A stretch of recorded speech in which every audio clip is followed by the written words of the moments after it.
опција за на клауд? Да, ту клауд сервер е. Одлично. Одлично, супер. Па не знам, јас не би чекал многу долго. Тука се колегите, ова е последен од теоретските часови планиран за денеска. Јас извинувам со камера, имам проблем во движењето. Со нас вечерва е Константин Циревири. Ако не грешам, нели, ЦПР, Центар за образование, наука и истражување, Планинска академија. Јас сум ставил плюс Асклепи сум ставил, затоа што во тоа учествував некако активно, кога работевме со Коки на Кожув. Инаку, сега си дадов зборка, Коки, знаеш, кога ќе трне некој да зборува, не може да му земеш микрофон. Коки е наш драг пријател и он секој за нас кажува дека им го споменав тоа на колегите првиот час, дека ние сме мај се првата линија на безбедност на терените, но Коки учествуваше и се уште активен во баш она безбедност која што е малку повеќе од мајс. Нели, ние даваме насоки, инструктажа и слични образовни дејности, но тој е основоположник на безбедноста и заштита во планина. Може, се надевам, ке каже некои збори за себе. Така да знам дека ќе уживате, информациите се повеќе од доволни, затоа што ќе добиете супер информација, особено оние кои што прв пат се тука приклучени. И сега само практично на работа сакам да споменам дека целата комуникација за особено оние кои што одат во погорните нивоа ќе ја правиме во групите и ќе бидете известени. Ја не знам каква е ситуација со снег, иако имаме планирано активност на снег, практична настава испит, но мислам дека тоа не знам како ќе биде, да не прогнозирам, следам Snow Forecast, редовно добивам информации, но се зависи од логистика на центрите. Така да за оваа информација ќе бидеме во комуникација преку групите. Моментално да ви се пушкам, извините, ве прекинувам во Мавро, тука живеам. Супер. Има вее снегче. Вее снегче, добро. Вртат ли котвите? Преска не се испробува, жичара беше пуштена едносен, мислам. Аха, супер, одлично, браво. Да. Има снег доволно за да се обработат патеките? Не. Има некои 5-6 сантими, али мислам дека нема периодов да има. Топ 5 после 15 декември. Да, така, мислам, ја периодов предпоставам дека нема да има, но ќе се договараме. Значи, за оние кои што треба да излезат на терен, според наставната програма за оваа година,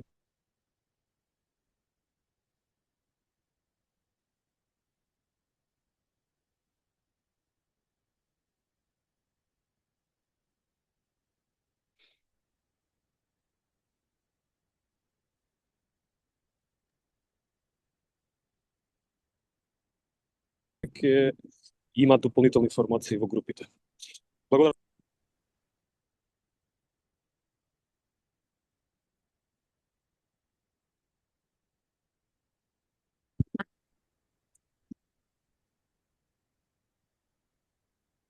Јас се извинувам што ме исфрли.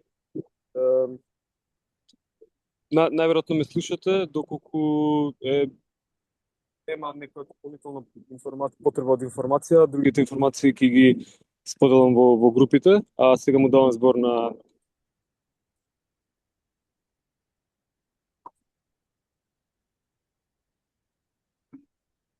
Вук, јас не те дослушав до крај.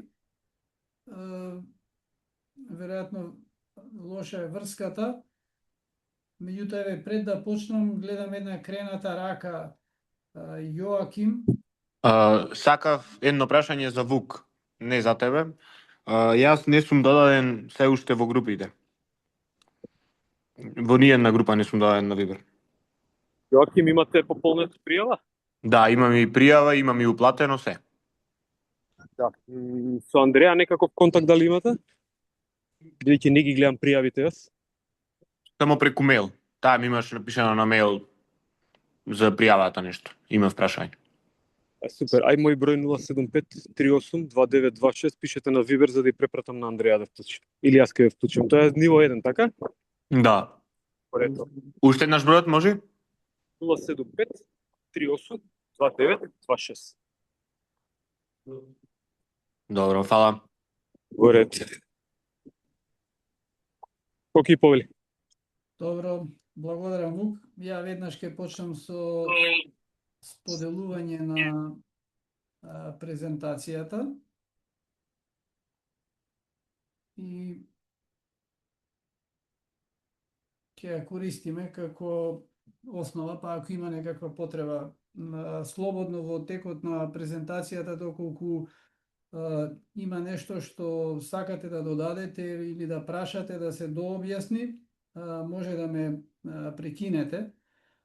Може би нема да видам ако има крената рака, меѓутоа вклучете го во тој случај микрофонот и интервенирајте. Мојата обврска за вечерва е да дадам една слика или освежување за тие кои учествувале во обуките и претходните години за важноста на организирање на ски учителскиот или ски и сноуборд инструкторскиот час со цел истиот да биде безбеден. А за да биде безбеден, неопходно е да се воспостави некаков систем на планирање и активности за можните ризици, опасности да бидат пред се избегнати, да бидат минимизирани и да имаме подготвен систем на постапки за да реагираме во случај доколку имаме на терен некаква вонредна ситуација. Во принцип, работата на ски учителот е давање услуга во еден деловен однос, при што од квалитетот на дадената услуга зависи имиџот на самиот давател на услугата на ски учителот или сноуборд учителот како поединец, со што се креира имидж на пазарот, кој што во крајна линија ќе зависи каква ќе биде побарувачката и можната цена што ќе ја постигне ски учителот. А правило во деловното работење е дека секогаш се обидуваме да постигнеме поголеми приходи. Меѓутоа, покрај тоа што придавањето на услугата, ски или сноуборд учителот влие односно го креира својот собствен имидж, тој го креира и имиджот на колективот, заедницата на која што и припаѓа. Во вашиот случај тоа е Македонската асоциација на инструктори по снежни спортови, меѓутоа и генерално професијата ски или сноуборд инструктор. Кога зборуваме за давањето на услугата или вршењето на дејноста, неопходно е да се имаат во предвид неколку работи. Прво, дека станува збор за деловен однос помеѓу побарувачи и добавувачи на услугата. Од една страна се клиентите кои го побарале и го добиваат инструкторскиот час и за тоа платиле, и од друга страна е ски или сноуборд учителот кој што треба да ја испорача услугата. Значи, тоа е типичен деловен однос и станува збор за комерцијална услуга. Се извинувам. И токму затоа треба да се гледа од таква позиција, дека ние ски учителот треба да испорача услуга на пазарот. Втората работа која што е важна е тоа дека одговорноста за безбедноста на клиентите и квалитетот на услугата ја има ски, односно сноуборд инструкторот. Јас се извинувам, во текот на презентацијата повеќе ќе го користам терминот ски инструктор, затоа што покомплицирано ми е да ги потенцирам и двата, ски и сноуборд инструктор, тоа не значи дека преферирам одредена активност, туку терминолошки и практично ми е поедноставно така да говорам. Ски учителот е тој кој што го води процесот на обучување во сите етапи, од планирање до реализација на скијалиштето, па со самото тоа е одговорен и за безбедноста на своите клиенти. И третиот момент, кој што е во суштина структурата на вашата професија, е тоа што станува збор за трансфер на знаења, пренесување на знаења од инструкторот кон ученикот, односно кон клиентот. И сега тука е најважниот момент зошто ние толку многу обрнуваме внимание на безбедноста.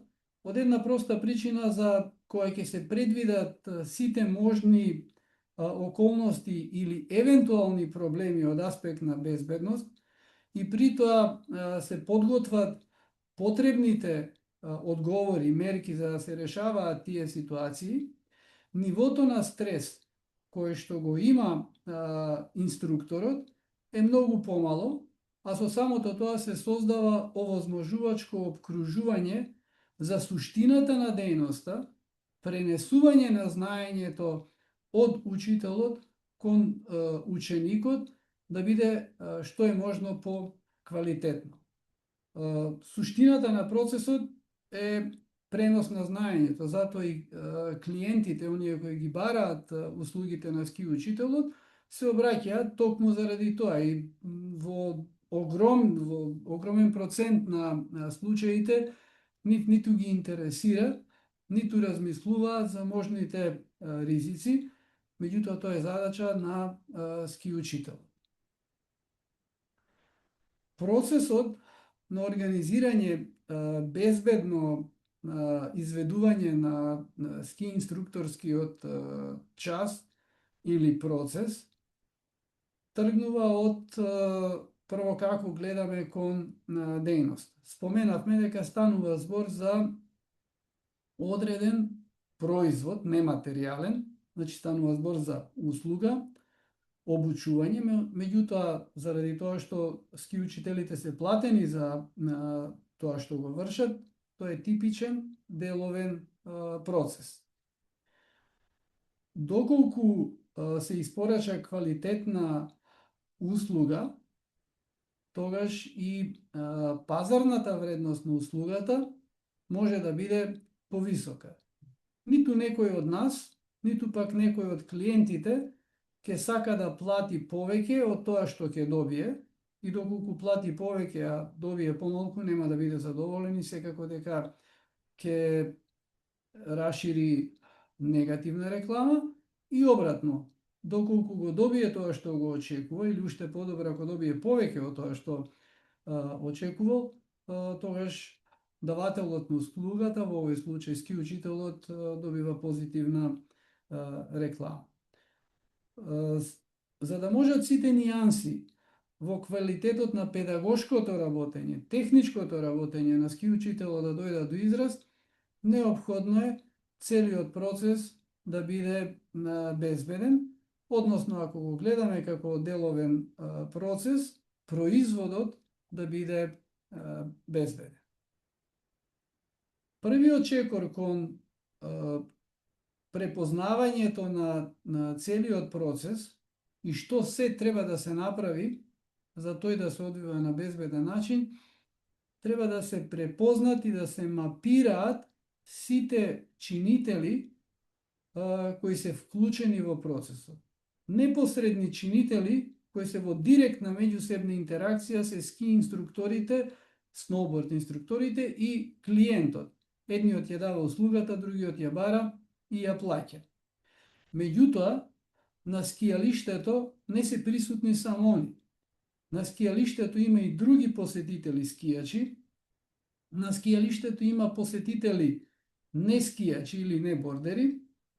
На скијалиштето Важен чинител е ски патролата и персоналот на скијалиштето кој што ги обслужува транспортните средства или се грижи за логистиката, за сите оние процеси кои во текот на работното време треба да се одвиваат непречено. Неопходно е ски инструкторот да биде вмрежен и да има позитивна интеракција со клучните чинители, а тоа се ски патролата и персоналот на скијалиштето. Тие релации треба да се негуваат, прво треба да се градат врз основа на етика, коректност и редовна комуникација, заради тоа што никој подобро од ски патролата не може да ни помогне во случај на несреќа, никој подобро од ски патролата нема да ни каже или да ни објасни каква е состојбата на ски терените. Релацијата со персоналот на скијалиштето исто така е важна, заради многу технички аспекти кои се однесуваат на давањето на услугата од страна на инструктора.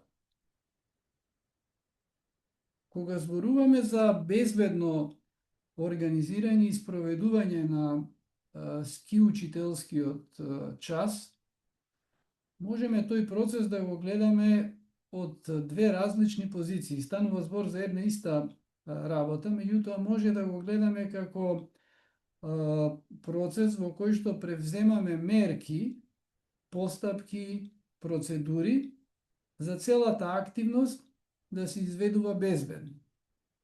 И ова е пристап што јас го преферирам и секогаш го препорачувам. Се што правиме и генерално во аутдор активностите треба да правиме и да ги превземаме мерките за активноста да биде безбедна.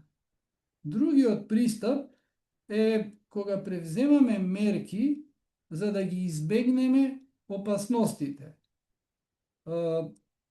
Тоа е помалку концизен пристап и во крајна линија позицијата на гледањето на нештата е дека ние поаѓаме од опасностите, а опасностите се секогаш огромен број и овие опасности во голема мерка некогаш и не се под контрола на учителот. Затоа е многу поедноставно да размислуваме дека ние треба да превземеме мерки во рамки на нашите можности за целиот процес да се одвива безбедно. При тоа треба да имаме во предвид дека станува збор за активност на отворено, аутдор активност. Постои генерално правило за управувањето со ризици во аутдор активностите дека колку и да се превземат мерки, никогаш нема да може целосно да се обезбеди максимална заштита на сите учесници во активноста. Тоа не треба да биде оправдание за да не се превземаат воопшто мерки за безбедност, туку треба да бидеме свесни дека не можеме ние 100% да го контролираме тој процес или 100% да се заштитиме себе си или нашите клиенти. Во крајна линија, во тој адреналин кој што кај различни активности е присутен во различна мерка, е главниот магнет заради кој што луѓето се одлучуваат за да се занимаваат со аутдор активностите, со активностите на отворено. При планирањето и генералниот пристап кон безбедноста, како важен фактор во организирање на учителскиот час, треба да се има во предвид дека постои таа така наречена тријада на главни чинители или пак на фактори. Тоа е прво дека станува збор за активноста се одвива на планина, односно на скијалиште. Второ, дека превземаме мерки активностите да се изведуваат безбедно. И трето, дека превземаме мерки да ги избегнеме опасности. Сега во анализирањето на овие фактори, на овие околности, не смееме да отидеме во ниту една крајност, ниту да ги занемариме реално постоечките опасности, ниту пак да ги максимизираме, да ги зголемиме во нашата перцепција и во мерките што ги превземаме екстремно многу опасностите. Па да превземаме нерационално големи мерки, како во делот на подготовката, така во делот на опремата или опремата за прва помош што би имале со себе резервна опрема, што би било нерационално во однос на ситуацијата која што владее на терен, временската прогноза, условите на скијалиштето, бројот на посетители и така натаму. И затоа во теоријата и практиката за управување со ризиците се врши евалуација или проценка на ризиците и врз основа на направената евалуација можеме да дефинираме одреден пристап какви мерки ќе превземеме за нашата планирана активност да се изведе на што е можно најдобар и најбезбеден начин. Основното правило во управувањето со ризиците гласи дека пред се ризиците треба да се избегнат секогаш кога е можно да се избегнат. Второто правило е дека треба да се минимизира експозицијата на ризици или пак доколку се случи или доколку влеземе во ситуација каде што има ризик, да ја минимизираме веројатноста нешто да се случи или да ја минимизираме тежината на последиците од тоа доколку нешто се случи.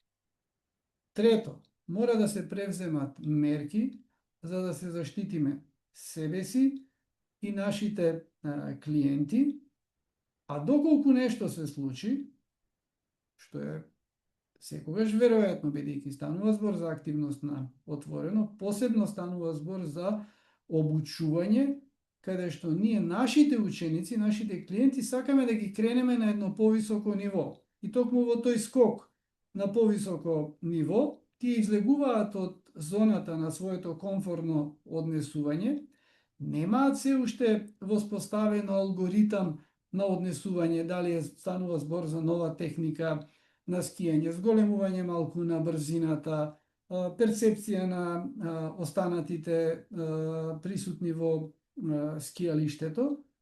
Веројатностите нешто да се случи секако дека се присутни, но доколку нешто се случи, ние треба тоа да го менаџираме. При планирањето на мерките што ги превземаме за целиот учителски час да се одвива на безбеден начин, треба да користиме одреден шематски пристап кој би ни овозможил поедноставно да го испланираме целиот процес, да не одиме хаотично од едно нешто кое што во одреден момент ни текнало, па потоа да се префрлиме на некоја друга околност која што ја предвидуваме или предпоставуваме дека ќе се случи. Па затоа користиме одредена шема и ги делиме изворите на ризик и факторите на безбедност во три категории. Едната е луѓе, втората е опрема, третото е опкружување. Луѓето во ски инструкторскиот час се ски инструкторот, клиентите, останатите посетители на скијалиштето, останатите присутни на скијалиштето, за нас е многу важна ски патролата, и вработените во скијалиштето. Сите тие може да бидат фактори на безбедност, но може да бидат и извори на ризици. Опремата, доколку е соодветна, доколку е исправна, Доколку е правилно подесена, таа е фактор на безбедност, и обратно, доколку е нефункционална, оштетена, несоодветна големина на чевли, несоодветна големина на ски, тоа е фактор на ризик. И трето е опкружувањето. Активноста се изведува на планина, се изведува на ски терени, се изведува при одредени временски прилики, кои што ние не можеме да ги контролираме, но ќе ги разгледаме сега еден по еден. Те луѓето, ги споменавме, кои се луѓето, кои се присутни во ски учителскиот час. Прво и основно е компетенциите на ски учителот, но и компетенциите на учениците. Ски учителот треба да има, неговата база треба да биде експертско познавање на дејноста за која што учителствува, за која што дава знаење. Тоа е базата. Од друга страна, клиентите треба исто така да имаат одредено минимално ниво на предуслови за тоа што треба да го совладаат за време на ски, односно сноуборд и инструкторскиот час. Секако тие доаѓаат да учат и не можеме да очекуваме дека ќе дојдат на часот со истото ниво на знаење со кое што и ќе излезат од часот. Меѓутоа, ако се апсолутни почетници, треба да имаат некаква минимална физичка подготвеност, соодветна здравствена состојба, соодветно барем минимално препознавање на активноста во која што сакаат да се вклучат. Второ, многу е важен пристапот.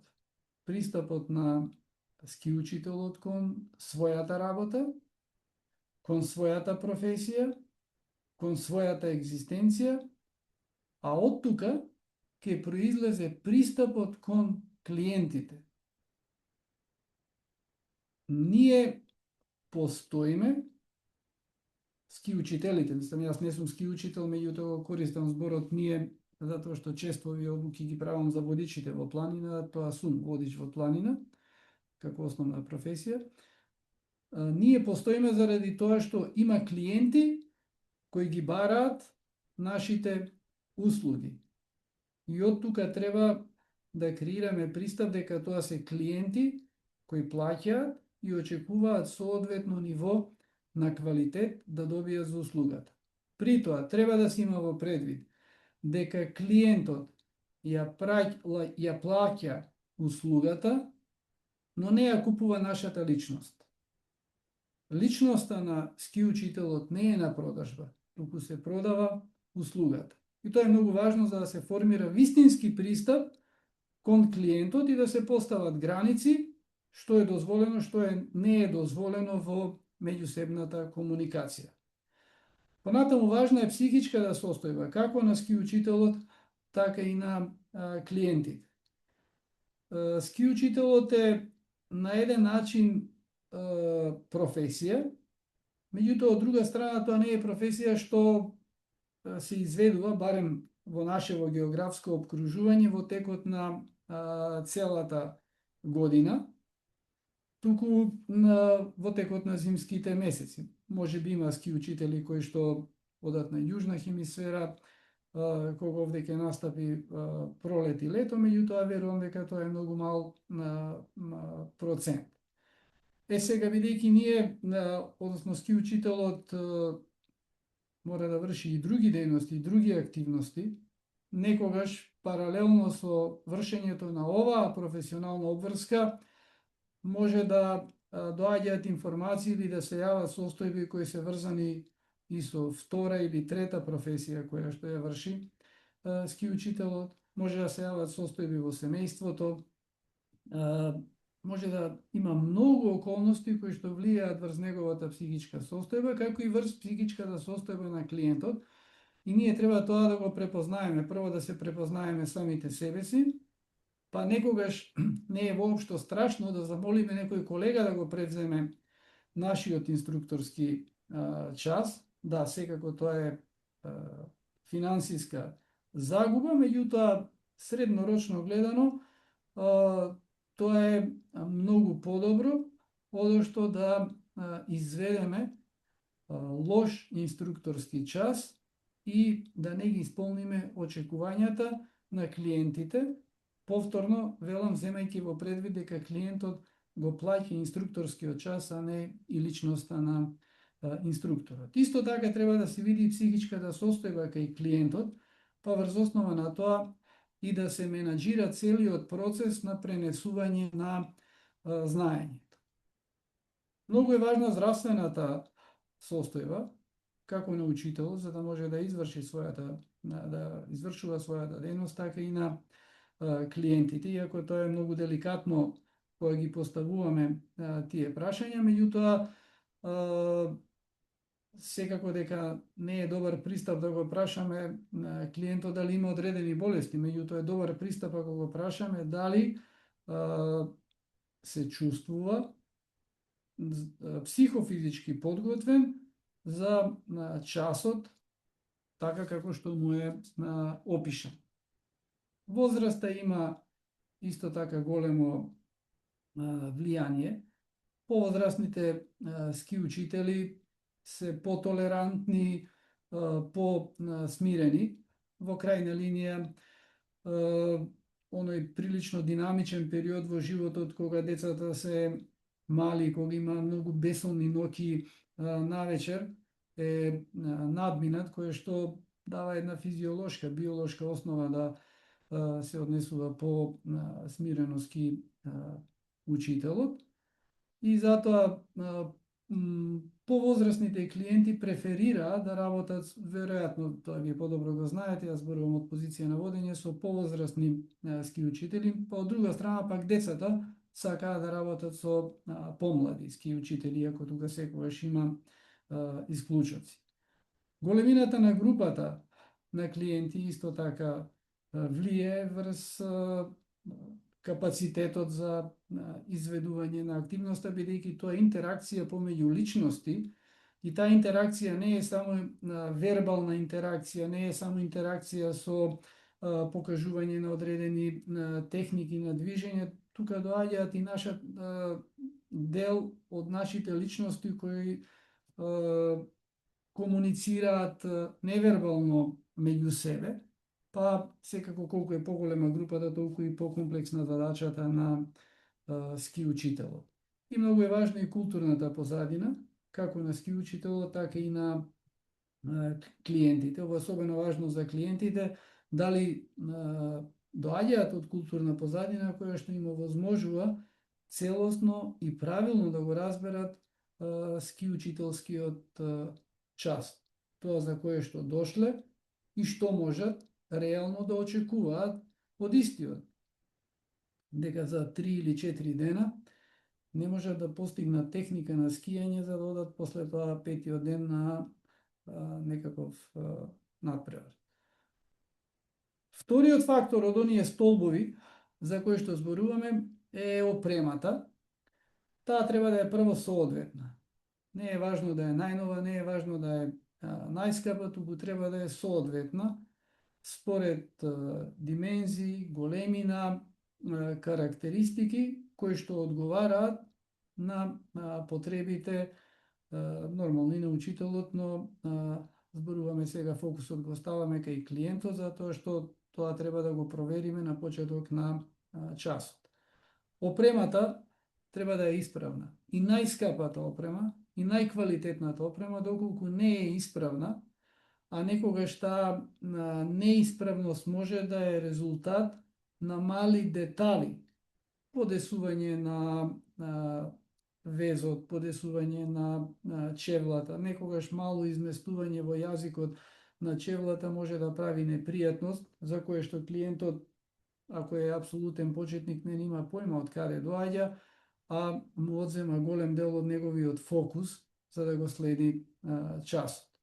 Важно е да се познава опремата и важно е истата правилно да се користи.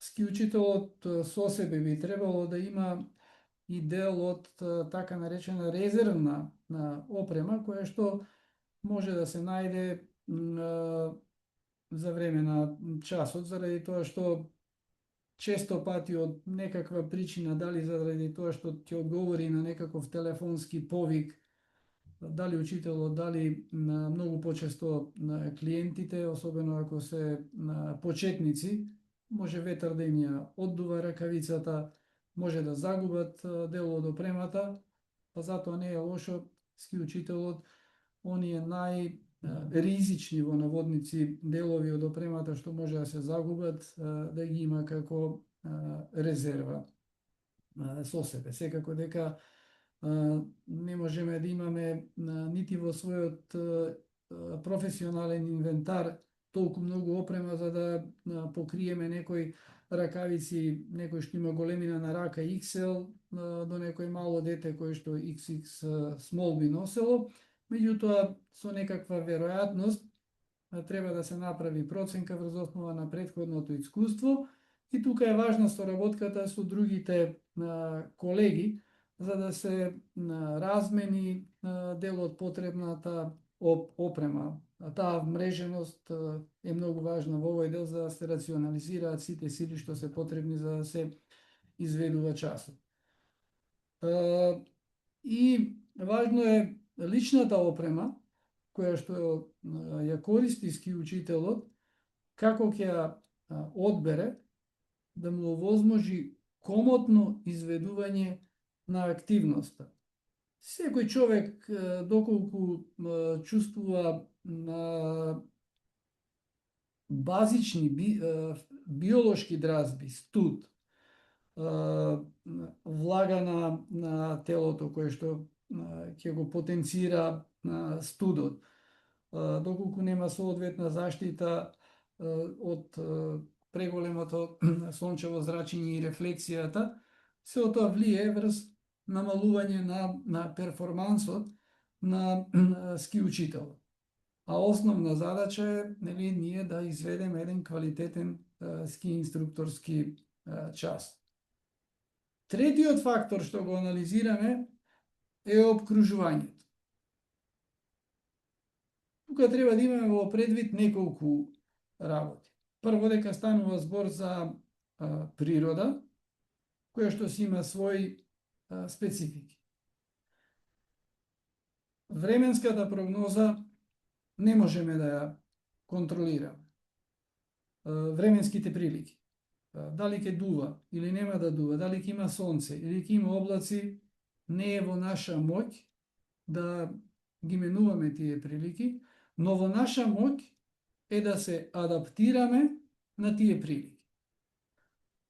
Вториот фактор, второто важно нешто е дека станува збор за планина, каде што се пониски температурите, каде што се поизразени наглите промени на времето, нагло може да почне да дува силен ветар.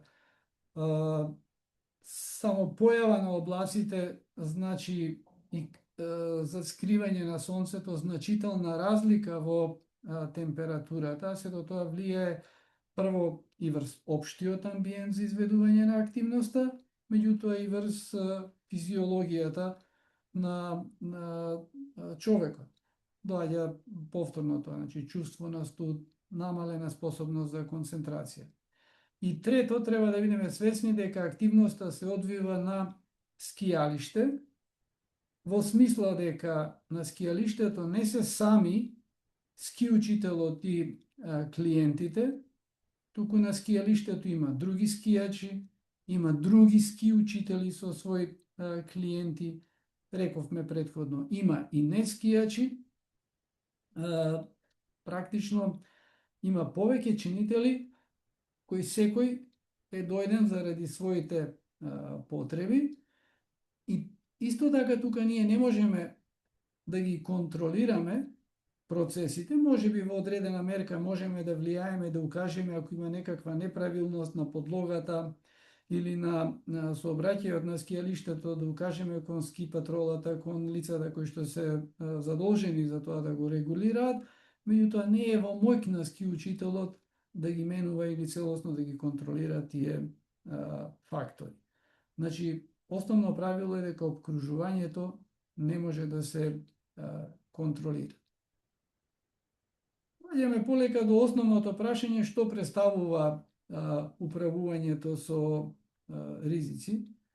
Во основа управувањето со ризици представува примена на процедури и практики за управување со степенот на изложеност на персоналот, во случајот ски учителот, сноуборд учителот, од една страна и клиентите, од друга страна, нивната изложеност на ризик, но и превземање мерки и постапки за решавање на вонредните ситуации.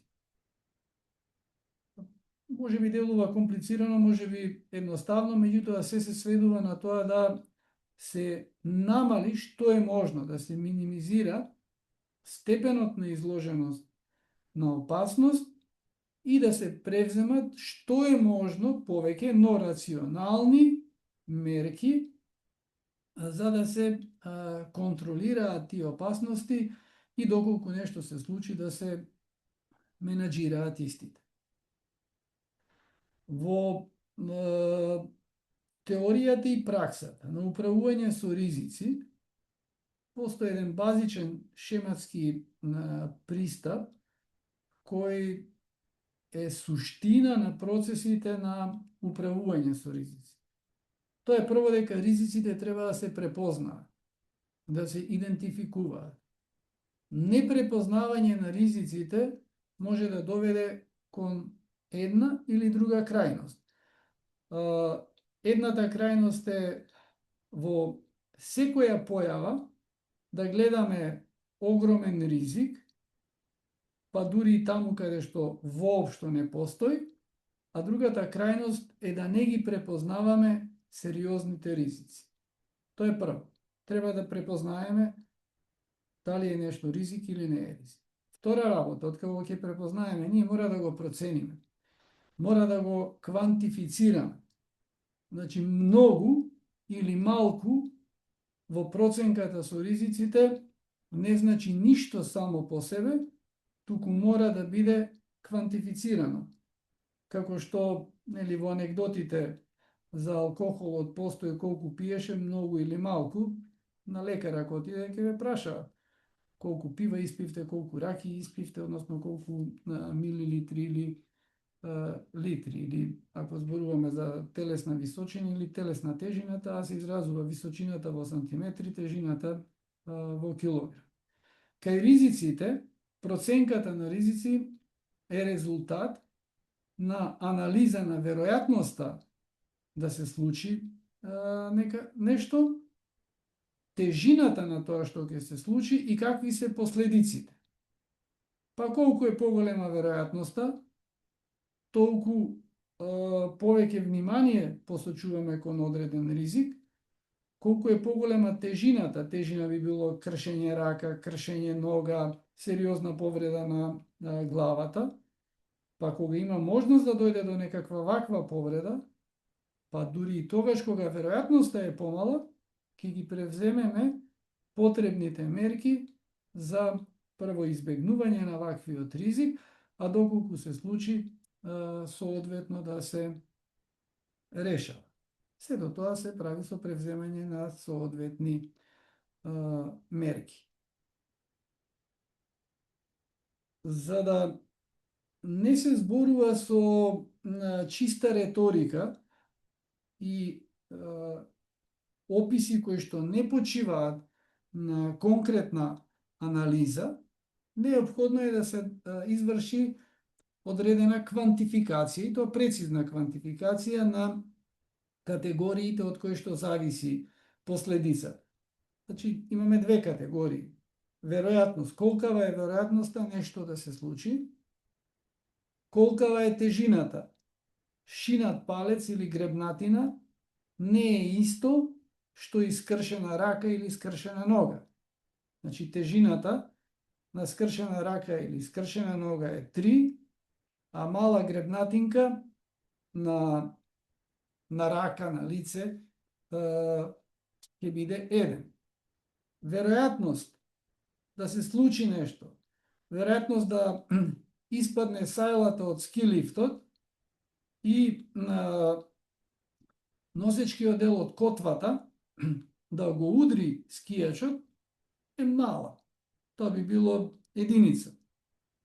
Меѓутоа, веројатност да се подлизне и да падне, да изгуби контрола клиентот, ученикот за време на скијачкиот час е многу голема. Меѓутоа, зависи какви ќе бидат последиците. Ако котвата од сајлата падне врз скијачот, тежината е многу голема, додека пак кој ќе падне при скијање, контролирано скијање, почетникот, клиентот, тежината ќе биде најчесто многу мала. Пак зависи од здравствената состојба, од возраста и така натаму. Така да крајната вредност на последиците може да биде од 1 до 9, бидејќи множиме 1 по 1 е 1, а најголемите вредности кои ќе ги помножиме 3 по 3 се 9. Врз основа на тоа, ние ги категоризираме, значи претходно зборувавме за квантификација, давање одредена вредност на ризиците, и врз основа на вредноста ние ги ставаме во одредени категории. Па велиме сите оние ризици за кои што ќе добиеме вредност од 1 до 3, тоа се прифатливи ризици, секако превземаме мерки, меѓутоа не бараат ниту голем напор во смисла на инвестирање средства, инвестирање опрема, ниту преголема ментален ангажман за време на изведување на инструкторскиот час. Умерените ризици се тогаш кога при нивната анализа ќе добиеме вредности од 3 до 6, овдека обрнуваме на овие ризици сериозно внимание, превземаме сериозни мерки, правиме планови, алтернативни планови, што би делувале во случај на невреме би се спуштиле во пониските зони на скијалиштето, во побезбедните зони, ако подлогата е подзамрзната, ќе отидеме на терени кои се соодветни за компетенциите на клиентите и така натаму. И доколку добиеме вредност од 7 до 9, тие ризици ги избегнуваме. Тука не станува збор воопшто за обиди за менаџирање, таквите ризици се избегнуваат. И секогаш се прават напори со превземањето на мерки, одреден ризик, ако сам по себе има некоја повисока вредност, да се намали. Значи, ако би имал според квантификацијата вредност 7 или 8, меѓутоа велиме, ќе превзема мерки, ќе ја сменам патеката на која што е договорен инструкторскиот час, доколку е тоа како спецификација наведено, или може би тајмингот, кога според временската прогноза ќе се намали ветрот или ќе се отвори, видливост подобра ќе има, сето тоа влијае врз безбедноста. Тогаш доколку можеме да играме со тие фактори, секако дека и тежината на ризикот ќе биде помал. Наједноставно е кога на почеток се вежба со еден табеларен приказ на ризиците, при што се ставаат во една колона можните ризици, во друга колона факторите што може да бидат под контрола, во трета веројатноста, тежината и последиците врз основа на оние нумерички вредности од 1 до 3 и мерките што треба да се превземат за овие ризици да може да се елиминираат, да се избегнат, да се минимизираат или доколку нешто се случи, правилно да се делува. За различен период од годината, за различно скијалиште, тие ризици може да бидат различни. Има скијалишта каде што присуството на скијачи, кои ниту се добро обучени да скијаат, ниту имаат култура на скијање, е огромна, па тогаш инструкторот не само што треба да води сметка за своите клиенти, треба да води многу голем дел од неговото внимание насочено кон тоа што се случува на скијалиштето околу него. Ако има силен ветер, секако тоа ќе влие врз околностите на одвивањето на инструкторскиот час, затоа што влие и на самиот учител и на клиентот.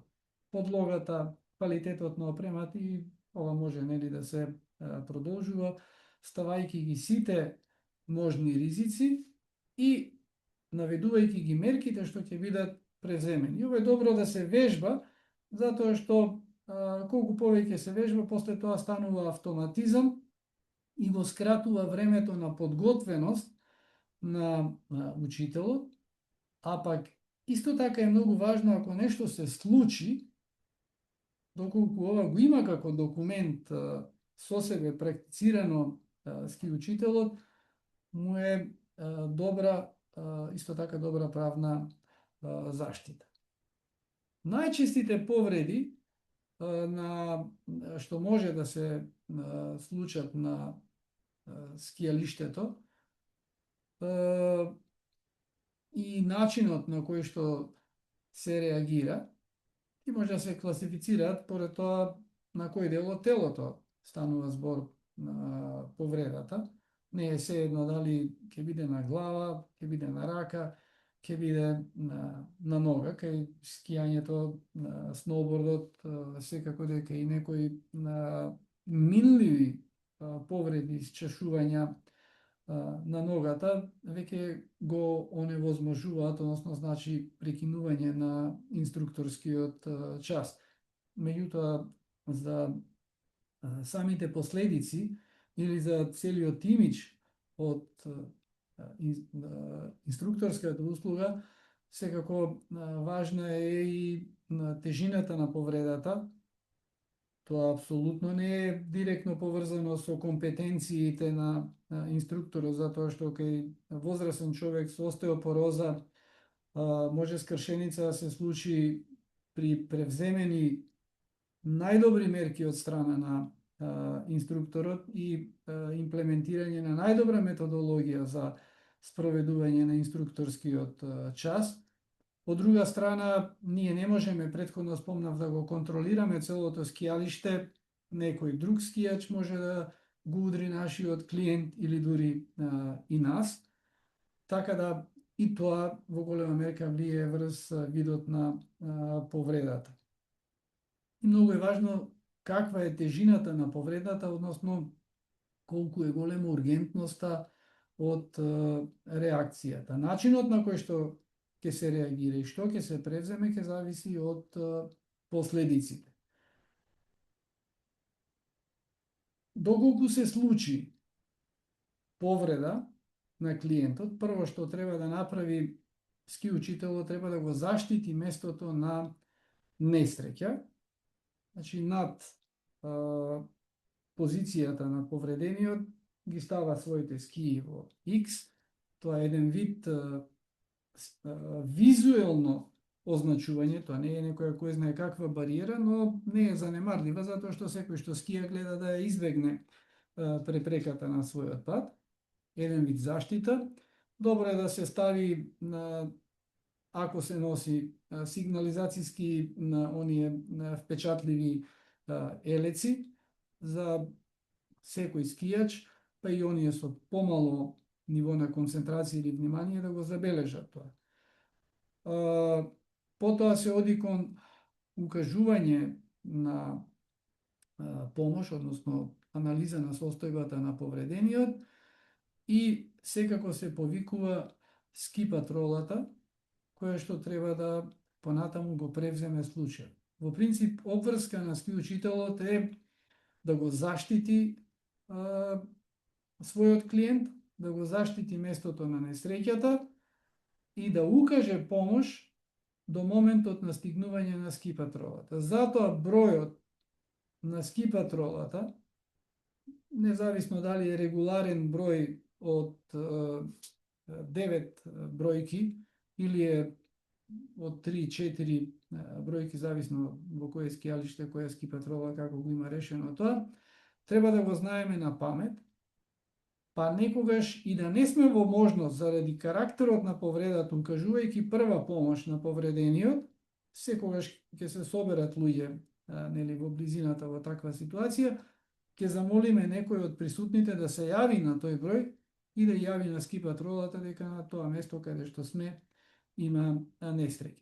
Наше е да го менаџираме местото и повредениот се додека не дојде ски патролата каде што има обучени луѓе кои што си работат согласно соодветни процедури и знаат што треба да прават. Најчесто има во нивниот состав лекари кои што имаат искуство со ваков тип на повреди и сега за сега барем патролите функционираат на прилично солидно ниво кај нас. Значи, уште еднаш, се обезбедува местото, значи ова е многу важно да се запамти и да се користи како автоматизам, како алгоритам. Не можеме на лице место кога ќе се случи да седнеме и да анализираме што е логично, а што не е логично да се превземе. Значи, број 1, се обезбедува местото на несреќата. Се става скијачот во безбедна положба, значи може да му се заплеткани нозете, скиите, бордот, значи треба да се откачи од ски, за да биде во комотна положба, доколку има некаква повреда, да не се влошува состојбата, ако има загубено свест, ако не постои автономно дишење или циркулација, се преминува кон тој CPR, нели, затоа што додека не дојде ски патролата, ние мора да укажеме прва помош, која што многу ретко се случува при инструкторскиот час, не толку ретко на скијалиштата воопшто. Потоа се повикува ски патролата и во моментот откако сме дале повик кон ски патролата, се грижиме за повредениот. Најлажно е да го заштитиме од хипотермија, бидејќи не секогаш ски патролата е во можност во 2 или 3 минути да дојде до местото на несреќа.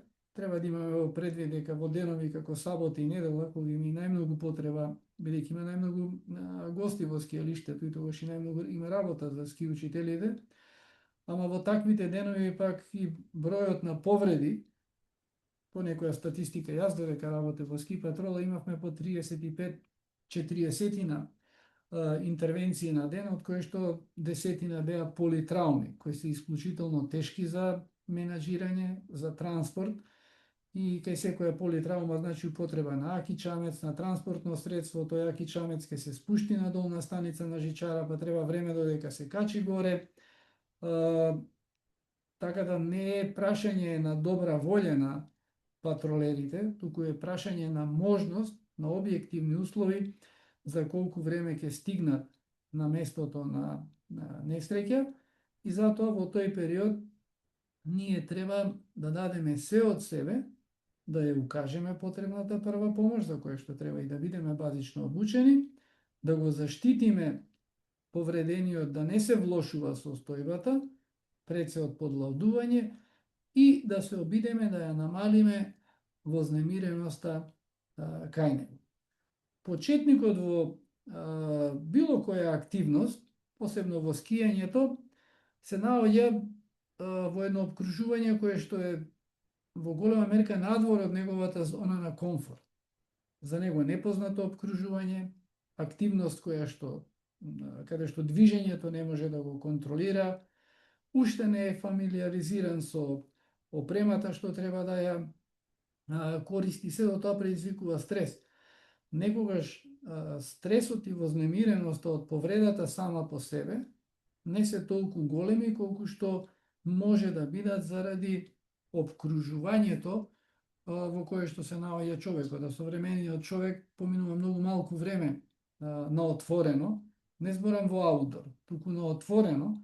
Во еден работен ден човек може би ни 10 минути не поминува на отворено, затоа што оди од дома до паркинг, влегува во возило, оди до работно место, уште неколку минути пешачи до работното место и на враќање ќе го направи истото, и тоа се 10 минути се на се надвор во урбана средина.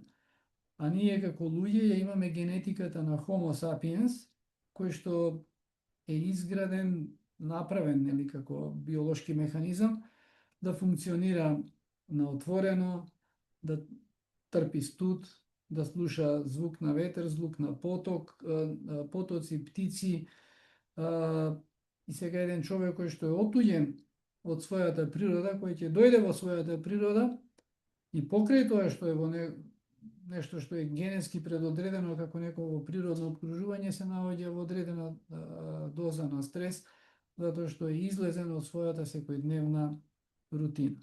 Така да таа педагошка работа на ски учителот, педагошкиот пристап, меките вештини, способноста да управува со ситуацијата се исклучително важни. Значи, не е важно само да има техничко ниво, туку е многу важно да ги поседува тие меки вештини. Во екстремна ситуација или воопшто вонредна ситуација, најважно е ски учителот да се менаџира прво самиот себе си. Да се смири, некогаш, ако е потребно, може да се користат и едноставни трикови да се завртиме на некоја страна, да потрошиме малце повеќе време додека ги симнуваме сопствените ски, додека се вади некој дел од опремата, за да се смириме и да се подсетиме на алгоритмот што треба да превземеме, да го заштитиме местото, да го ослободиме повредениот од опремата која што му прави дискомфорт или може да ја влоши ситуацијата. Значи го менаџираме потоа клиентот, ја повикуваме ски патролата, или ако е посериозна ситуацијата, ние сме зафатени со укажување прва помош, ќе замолиме некој од присутните да го заврти тој и тој број, да ја информира ски патролата.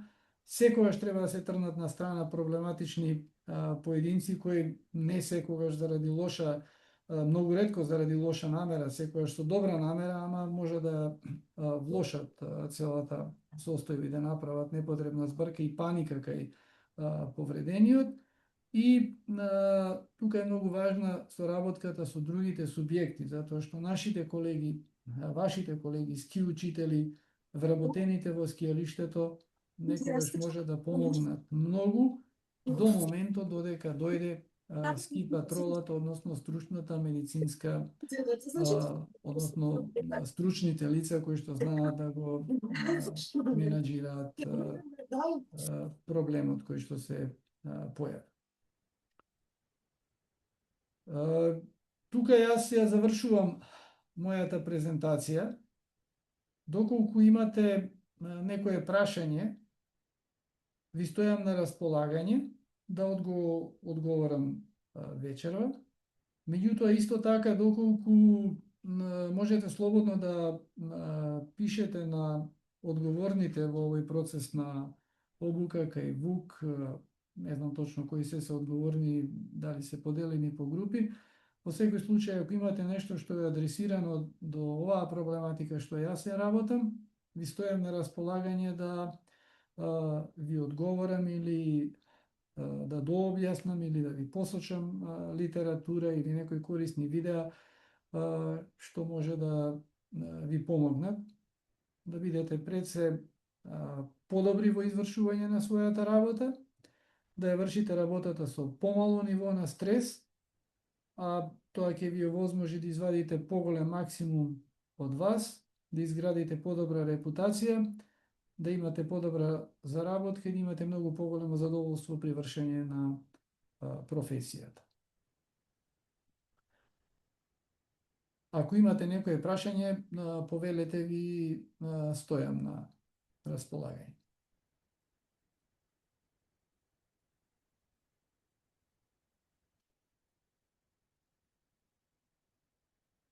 Добро, ако